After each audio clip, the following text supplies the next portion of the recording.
ಯಾರಾದ್ರಿ ಅಕ್ಕಾರ ಮನ್ಯಾಗ? ಏ ಎಷ್ಟೊತ್ತಮ್ಮ ಬರಾಕ ಫೋನ್ ಹಚ್ಚಿ ಎಷ್ಟೊತ್ತಾತ್ ನಿಂಗ ಶಾಣೆ ಅಂದ್ರೆ ಬಾ ಟಿವಿ ನೋಡ್ಬಾ. ಏನಾಗೈತ್ರಿ ಅಕ್ಕಾರ ಟಿವಿಗೆ? ಅಲ್ಲೋ ಟಿವಿಗೆ ಏನಾಗೈತೆ ಅಂತ ಗೊತ್ತಿತ್ತಂದ್ರ ನಾ ಯಾಕೆ ನಿನ್ ಕರೆಸ್ತಿದ್ನಿ? ಆಯ್ತು ತೋರ್ ನಾನು ನೋಡ್ತೀನಿ. ಸ್ಪರ್ಶ ಅಂಕಲ್ ಟಿವಿ ರಿಪೇರಿ ಮಾಡಾಕತ್ತಾರ. ಅವ್ರು ರಿಪೇರಿ ಮಾಡೋ ಮಟ್ಟ ಅಂಕಲ್ನ ನೋಡ್ಕೋತ ಕೂತಿರೇನ? ಓಕೆ ಅಮ್ಮ. ಅಪ್ಪಿ ಒಂದ್ ಸ್ವಲ್ಪ ನೀರ್ ತುಂಬಲ್ಲ. ನಮ್ಮಮ್ಮ ಎಲ್ಲೋ ಹೋಗ್ಬಾರಂತಾರ. ನಾ ಇಲ್ಲೇ ಕುದ್ರಾಕೆ. ಭಾಳ ನೀರ್ ಹೇಳ್ಕಾಗೈತೆ, ಒಂದ್ ಸ್ವಲ್ಪ ನೀರ್ ತಗೊಂಬೋವಲ್ಲ, ಹಂಗ್ಯಾಕ್ ಮಾಡ್ತಿ? ತಾಡಿ ತರ್ತೀನಿ. ಬರೀ ಇಂತದೇ. ಅಯ್ಯೋ ಅಯ್ಯೋ ಅಮ್ಮ ಟಿವಿ ಹೋತು. ಯಾಕೆ ಶೋನು ಏನಾತ? ಟಿವಿ ಹೋತಮ್ಮ. ಅಮ್ಮ ಟಿವಿ ತಗೊಂಡು ಹೋದ್ರು. ಶೋನು ನಾನು ಹಿಂಗೆ ಹೇಳಿದ್ನಿಲ್ಲೋ ಇಲ್ಲೇ ಕುಂದ್ರ ಅಂತ ಹೇಳಿ ಮತ್ತೆ ಅದಕ್ಕೆ ಹೊರಗೆ ಹೋದಿ ನೀನು?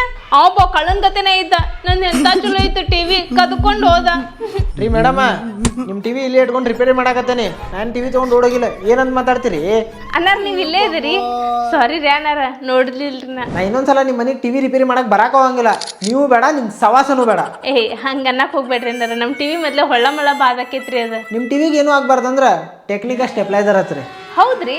ಅದನ್ನ ಹಾಕ್ಸಿದ್ರೆ ಏನಾಕೈತ್ರಿ? ಟೆಕ್ನಿಕಾ ಸ್ಟೆಪ್ಲೈಸರ್ ಹಾಕೋದ್ರಿಂದ ಕರೆಂಟ್ ಫ್ಲಕ್ಚುಯೇಷನ್ ಆಗಲಿ, ಗಾಳಿ, ಬಿರುಗಾಳಿ, ಸುಂಟ್ರ ಗಾಳಿ, ಸುನಾಮಿ ಏನು ಬೇಕಾದ್ ಬಂದ್ರು ನಿಮ್ಮ ಟಿವಿ, ಫ್ರಿಜ್, ಎಸಿಗೆ ಏನೇನೂ ಆಗಂಗಿಲ್ಲ. ಥ್ಯಾಂಕ್ಸ್ ರೀ ಅನ್ನಾರ ಟೆಕ್ನಿಕಾ ಸ್ಟೆಪ್ಲೈಸರ್ ಹಾಕಿದ್ದಕ್ಕೆ. ಅಲ್ಲದೆ ಇದಕ್ಕೆ 5 ವರ್ಷ ವಾರಂಟಿನೂ ಐತಿ. ಮತ್ತು ನೀವು ಯಾಕೆ ತಡ ಮಾಡತ್ತೀರಿ? ನಿಮ್ಮ ಟಿವಿ, ಎಸಿ, ಫ್ರಿಜ್ ಹಾಳಾಗಬಾರ್ದು ಅನ್ನೋದಿತ್ತಂದ್ರೆ ಇವತ್ತ ಟೆಕ್ನಿಕಾ ಸ್ಟೆಪ್ಲೈಸರ್ನ ಯೂಸ್ ಮಾಡ್ರಿ.